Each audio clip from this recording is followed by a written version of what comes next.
Now we're going to shift our attention away from epithelial cells to a consideration of nervous and muscle cells. And in particular, I want to start off by talking about them together. And that is because both neurons and muscle fibers are what are known as, or I should say, they compose tissues that are known as excitable tissues. And they're excitable because they transmit electrical current. Both of these, both neurons and muscle fibers are capable of this. So the question for this mini lecture is, how do excitable tissues do this? How do they use electricity? So let's consider a generic cell, okay? Inside the cell, we've seen this before, just like in the epithelial cells, we have a higher concentration of potassium. Outside, we've got that higher concentration of sodium. And this is in part due to the electrochemical gradient, which creates differences in ion concentration. So chemical diffusion might work in one direction and the electromotive force might work in another. But it's also greatly augmented by active transport. So we considered sodium potassium ATPase, which hydrolyzes ATP to greatly enhance this concentration difference. Now, voltage. What is a voltage? Well, a voltage measures the electromotive force that's required to create a separation of charge. So think of it as how much sort of pulling you'd have to do to separate positive from negative ions, or how much pushing you'd have to do to move together ions of like charge, okay? It's a measure of the electromotive force. And we can measure the voltage across a membrane. And this is done through neurophysiological techniques. These are intracellular recordings where a small piece of glass is heated up and pulled so that it creates a really sharp tip. So this is shown schematically here, but it's not that different from the way electrodes are shaped with their sharp point. And the cell is actually impaled by that little piece of glass, and on the tip of that piece of glass is actually an opening. And inside this piece of glass, we have saline solution and a piece of conductive wire, usually silver, and that provides us with a recording electrode where we can monitor charge in the interior of the cell, and we can compare that to what's going on outside of the cell. Okay, so we have a reference electrode, and in between, we amplify the signal and measure the voltage across the membrane. The recording across a cell membrane, the recording of voltage, is known as the membrane potential. Okay, the membrane potential is the voltage across a cellular membrane. So when I use that word potential, I'm referring to a voltage.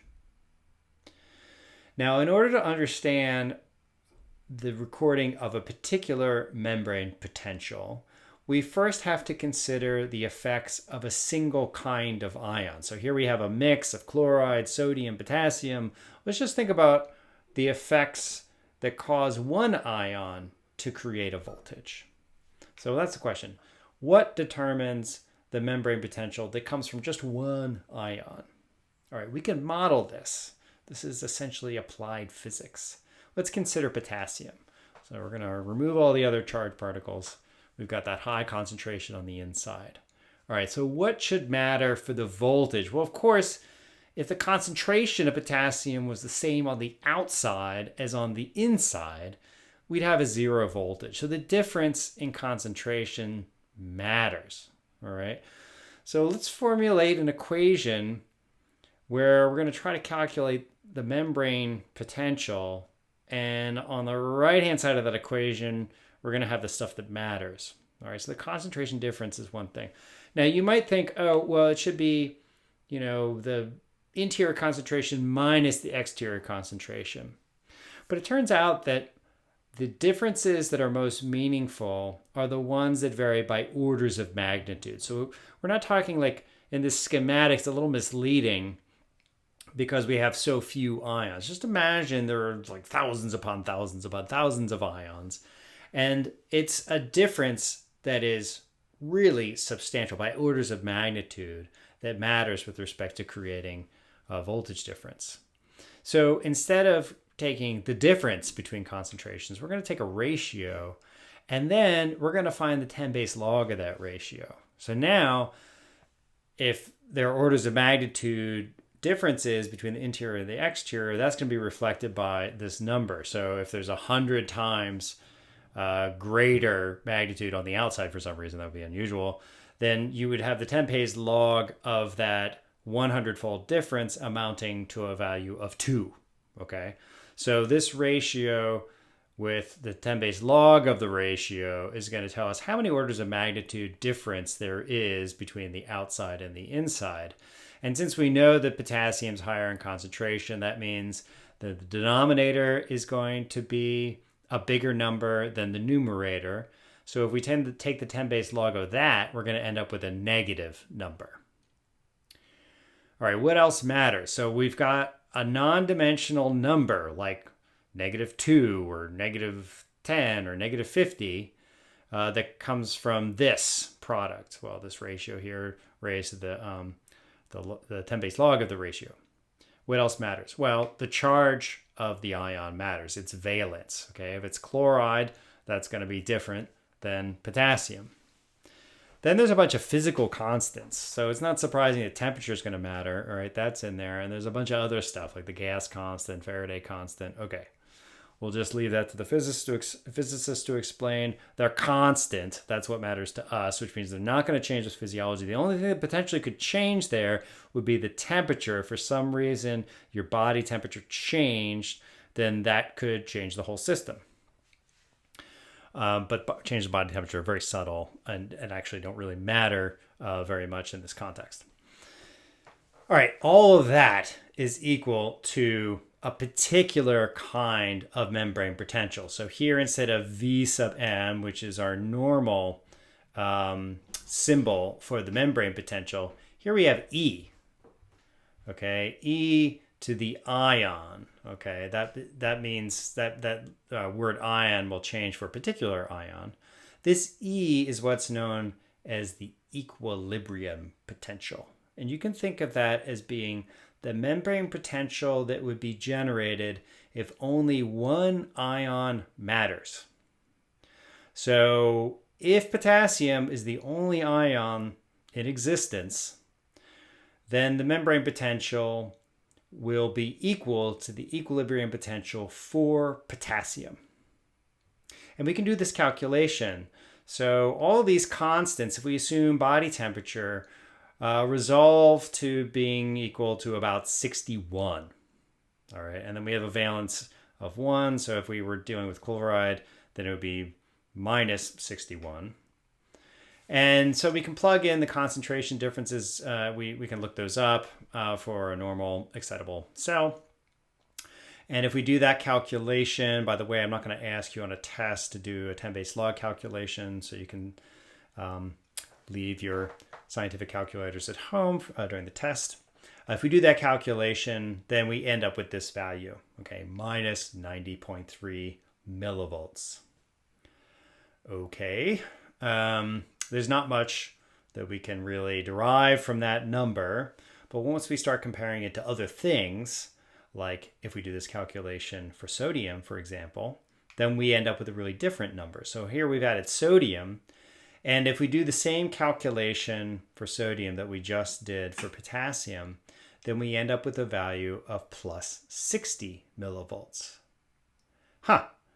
Really positive number compared to this negative number that we see in potassium. Why is it, given that sodium has a positive charge just like potassium, why is it that sodium gives us a positive equilibrium potential, whereas potassium gives us a negative equilibrium potential? Well, you can think of the convention for the sign of the membrane potential as being, or reflecting, what happens to the charge of that ion as you go from the interior to the exterior of the cell. So let's think about that for potassium. We go from the interior to the exterior of the cell for potassium.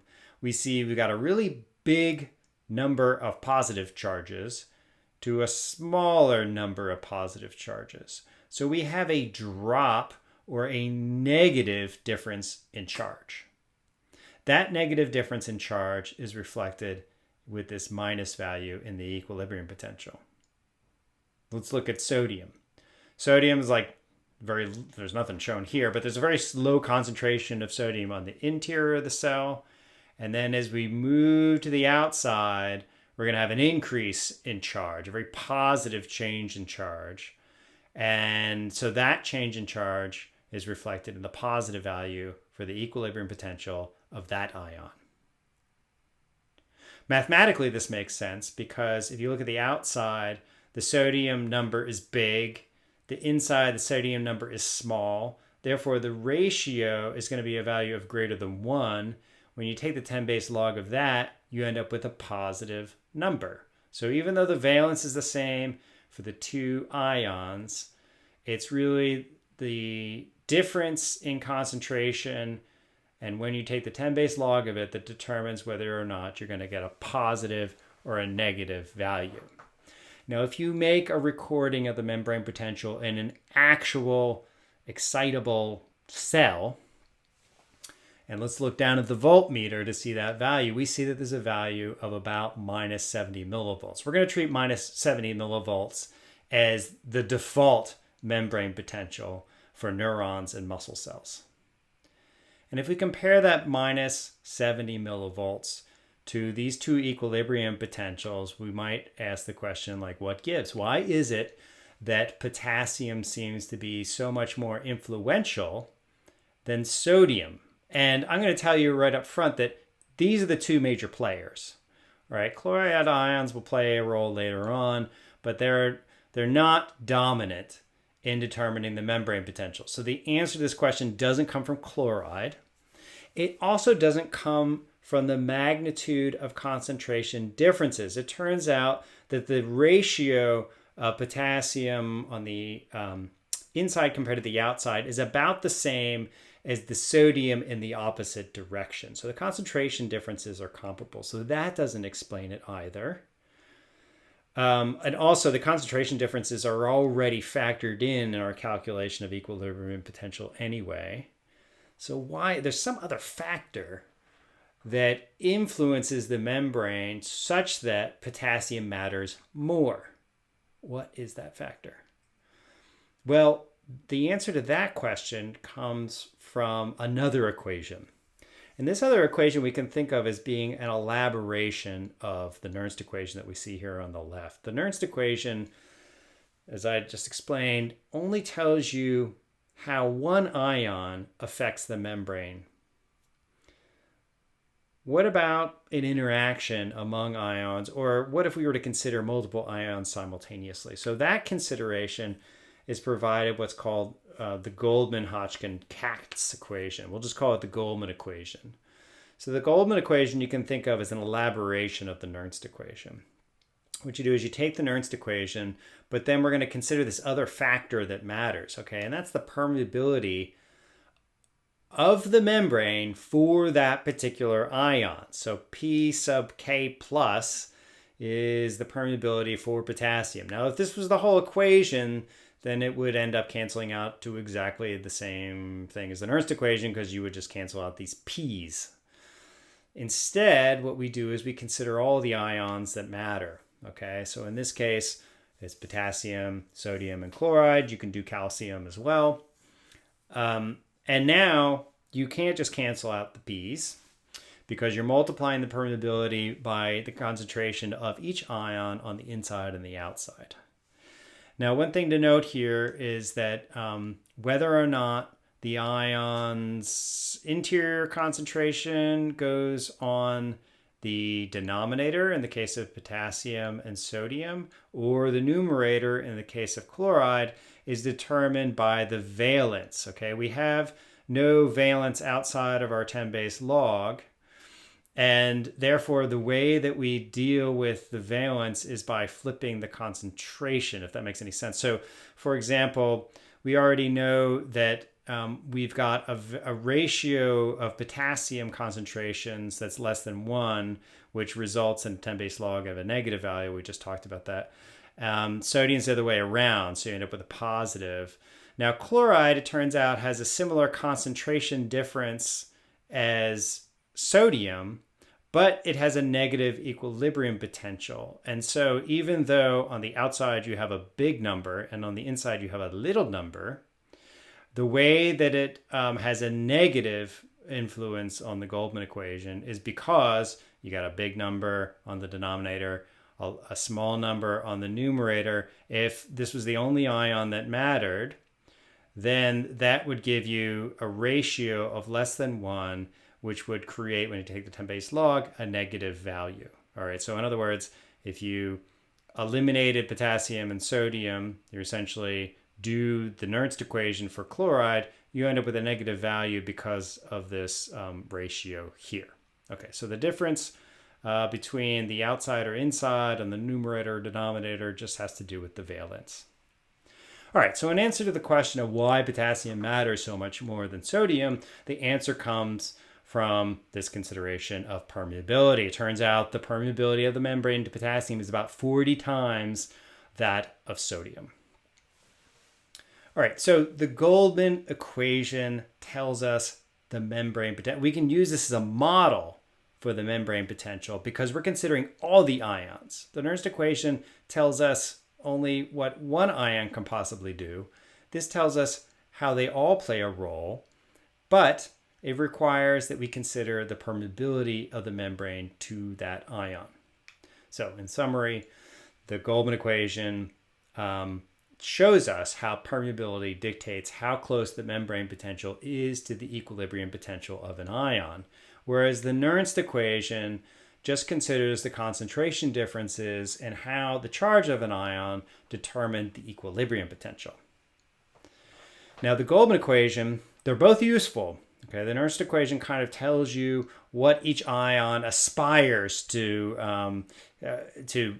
offer in the way of influencing the membrane, whereas the Goldman equation is more of a comprehensive metric of what the membrane potential is at any given time.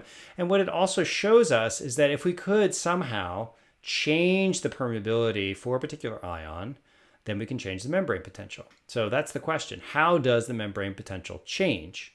And if we focus on one of our recordings of the membrane potential, that's what we see down below, and we compare that to the permeability for a particular ion, in this case it's sodium, then at rest, the resting membrane potential is minus 70 millivolts. We have a low initial permeability for potassium. Again, sodium has an equilibrium potential of plus 60 millivolts, right? Now, and we get that from the Nernst equation. Now, if we crank up the permeability for that ion, sodium, then what we would find is that the membrane is now going to gravitate towards the equilibrium potential for sodium. The Nernst, mathematically, you can think of this as the Goldman equation becoming the Nernst equation, because if this becomes a really big number and the permeability for potassium is really, really small, same thing for chloride, then essentially these numbers will cancel out, the chloride numbers and the potassium numbers. Then you're left with just sodium, and the permeability would cancel out, and then you essentially have a membrane potential that is equal to the equilibrium potential for sodium. So an increase in the permeability for that ion, sodium, causes the membrane potential to approach the equilibrium potential for that ion. Now, how does the permeability change? I mentioned in a previous lecture that we have these things known as gated channels. These are channel proteins, transmembrane proteins that are liquid filled, and they're specific to a particular type of ion. And they are gated in 3 different ways. Okay, we have gated channels that will bind to a chemical. These are known as ligand gated channels, like a neurotransmitter, for example. And when they bind that neurotransmitter, They have a region of the channel of this transmembrane protein that changes conformation to allow the ion to move across the membrane. Okay, so thereby enhancing the permeability for that particular type of ion. There are also what are known as mechanically gated channels, as the tension of the cell membrane, or sometimes there's another protein that's attached to it, as the tension in either that little protein here or in the membrane itself increases as it's pulled on, then that causes a conformation change, which enhances the permeability for a particular ion. And the third type is what are known as voltage gated channels, which monitor the membrane potential and change conformation to change the permeability for a particular ion in response to voltage differences. So ligand gated, mechanically gated, and voltage gated channels all influence the permeability for a particular type of ion. All right, so at the beginning, we posed the question, how do excitable tissues use electricity? This applies both to neurons and muscle fibers. And we've established that an electrochemical gradient plus active transport create differences in ion concentration across a cellular membrane. The Nernst equation illustrates how an equilibrium potential is the membrane potential generated by one particular ion. The composite membrane potential, that is the membrane potential generated by all ions, is generated by both by the concentration difference across the membrane and also the permeability. So that's what the Goldman equation shows us. And then finally, permeability can change by virtue of the activity of gated ion channels, which we're going to consider in future lectures.